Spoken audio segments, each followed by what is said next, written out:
I was barely 20 when Dad kicked the bucket. Kidney failure, they said. I didn't cry at the funeral, just stood there, numb, while my brother Mark handled all the arrangement. You okay? He asked afterwards. Peachy, I muttered, already itching for a drink. That night, I raided Dad's liquor cabinet and got wasted. Woke up on the floor, head pounding, with no clue how I'd gotten there. It became a pattern: drink, pass out, rip. One night, stumbling home from a bar, I heard sirens. Panic set in. I had stuff on me I shouldn't. I ducked into the nearest open door. What the hell? A girl stood there, wide-eyed. Please, I gasped. Cops? She hesitated, then nodded. Bathroom now. I barely made it before puking my guts out. When I came out, she was flushing something down the toilet. Mustache, I yelled. You're welcome, she shot back. I'm Savannah. And you look like you could use some help. Savannah became my lifeline. I'd crash at her place when things got rough, which was pretty much every day. You can't keep doing this, she'd say, watching me nurse another hangover. Watch me, I'd grumble. But she didn't give up. One day, she dumped all my booze down the drain. What the fuck? I yelled. Enough, she said firmly. You're better than this. Something in her eyes made me listen. Slowly, I started putting my life back together. Got a job at Dad's company. Savannah was there every step. One night, Dad's old friend Jordan stopped by. You should date that girl, he said, nodding at Savannah. I shrugged. She's just a friend. But as I watched her laughing with my coworkers, something stirred in my chest. Maybe Jordan was onto something. Later, I awkwardly asked her out. She smiled and said, about time. Our first kiss was clumsy, but it felt right. For the first time in ages, I felt hope. Things were looking up. I had Savannah, a decent job, and I was sober.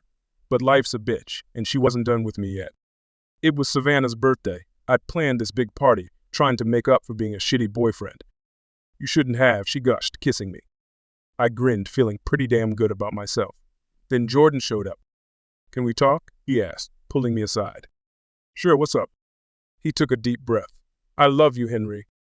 I blinked, sure I'd heard wrong. What? I'm in love with you, have been for years. Fuck, my mind reeled. Jordan, my best friend since forever, was gay and in love with me. I don't, I stuttered. Savannah's voice cut through the chaos. Everything okay? Jordan's face hardened. Tell her, Henry, choose. I looked between them, my girlfriend and my best friend, feeling like the ground was crumbling beneath me. I can't do this, I mumbled, pushing past them both. I heard Savannah calling after me, but I kept walking. I needed air. I needed a drink. I didn't know what I needed anymore.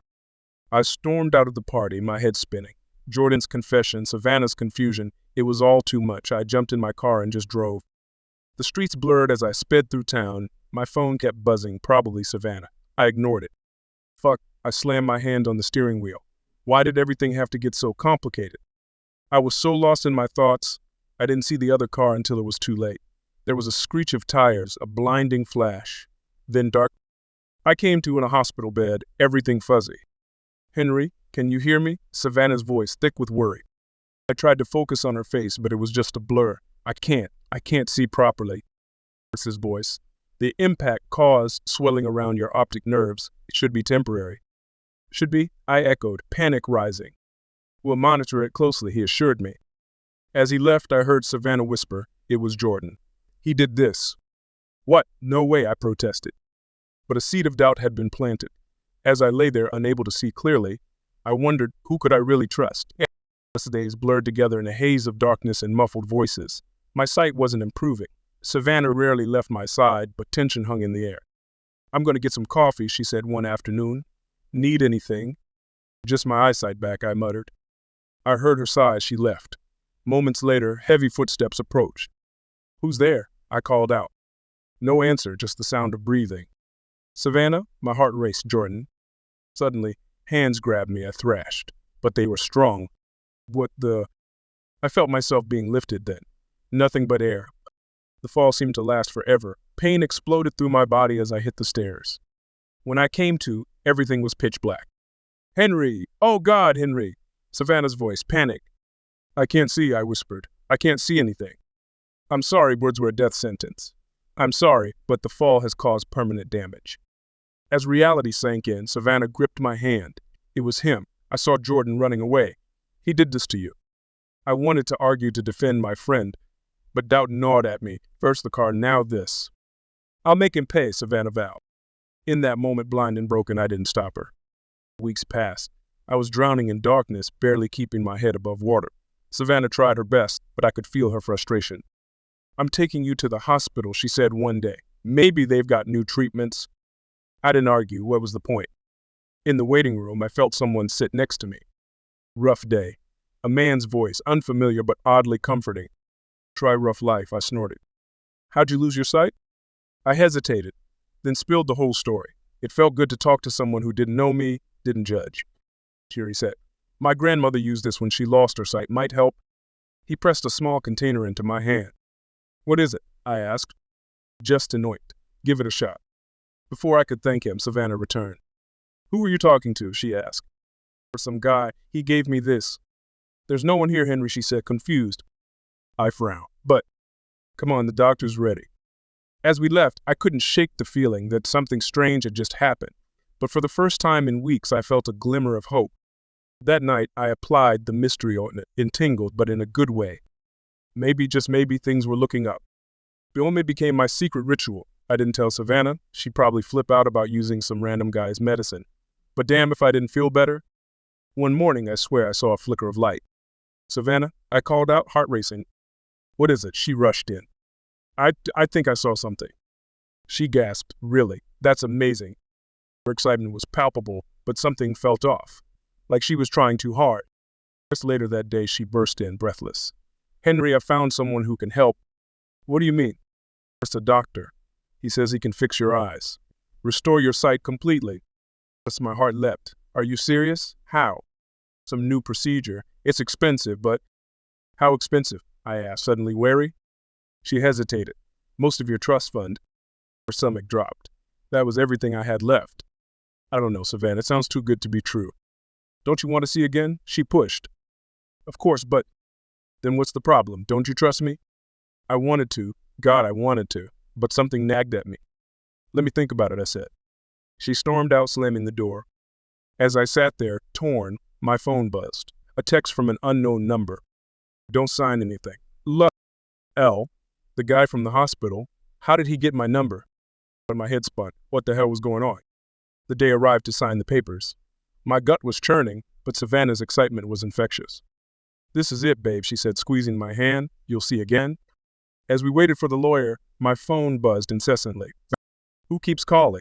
Savannah asked, irritation creeping into her voice. Probably spam, I lied, recognizing the number as I was. Suddenly, there was a commotion outside. The door burst open. Henry, don't sign anything. It was the voice from the hospital. Jordan, Savannah gasped. You've got some nerve showing up here? My head spun, Jordan. Luke, what the hell is going on? She's been lying to you, Henry, Jordan panted. There's no doctor. She's trying to steal your money. That's ridiculous. Savannah shrieked. He's the one who tried to kill you. I stood, lost in the chaos. Both of you, shut up, Jordan explained. Now, he took a breath. I've been undercover watching her. She's not who she says she is. Her real name is Rebecca. Rebecca? The name hit me like a punch to the gut. Dad's old employee's daughter? Savannah Jabul, Rebecca J. went quiet. Henry, she said, her voice suddenly cold. Sign the papers or your brother dies. The room froze. What have you done to Mark? I demanded. Sign, and you'll find out, she sneered. In that moment, I realized how blind I'd truly been, and it had nothing to do with my eyes. Trills of the room crackled with tension. I could hear Rebecca's, not Savannah's, heavy breathing. Where's Mark? I demanded again. Tick-tock, Henry, she taunted. Clock's running out for Big Bro. As I lunged towards her voice, but she dodged easily. Oh, she tutted, a metallic click. One more step and I shoot your precious Jordan. Henry, don't listen to her, Jordan urged. We can... Her gunshot rang out. I flinched, hard in my throat. Missed on purpose, Rebecca snarled. Next one won't be... As my mind raced, I needed to stall. Why? I asked. Why go through all this? She laughed bitterly. Your daddy ruined my life. Mommy died because of his negligence. This is justice. As she ranted, I heard Jordan moving slowly. I kept her talking. I'm sorry, I said. I didn't know. Sorry doesn't cut it, she shrieked. Another gunshot, a grunt from Jordan, the sound of a struggle. Police, freeze. Chaos erupted. Bodies collided. I dropped to the floor, helpless in the mayhem. When the dust settled, Rebecca was in cuffs. "We got your brother," an officer told me. "He's safe." Relief washed over me, then worry. "Jordan," I called out. As a hand gripped my, "I'm here, it's over." As they led Rebecca away, I realized it wasn't just over. It was a new beginning. The next few months were a whirlwind. Rebecca and her accomplices went to trial. My brother Mark and I started rebuilding our relationship. And my eyesight? Well, that was the real kicker. "I can't explain it," the doctor said, sounding baffled, "but your optic nerves are regenerating." I grinned at Jordan. Guess that mystery in me wasn't snake oil after all. He squeezed my hand. "Told you I had your back." As my vision slowly returned, I saw the world in a whole new light, literally and figuratively. One morning, I woke up to find Jordan and Mika, Rebecca's little brother we'd taken in, making a mess in the kitchen. "What's all this?" I asked, squinting at the chaos. "We're making pancakes," Mika exclaimed. "It was more like making a disaster," Jordan chuckled. Watching them, something warm bloomed in my chest. This was family, this was home. Later, as we cleaned up, Jordan caught me staring. "What?" he asked, a bit self-conscious. I pulled him close, just wondering why it took us so long to get here. He smiled, leaning in. Our lips met, and it felt like coming home. "Dad, Papa, you're being mushy again," Mika groaned. We broke apart, laughing. "Get used to it, kiddo," I said, ruffling his hair. As I looked at my little makeshift family, I realized that sometimes you have to go through hell to find heaven. And man, was it worth it?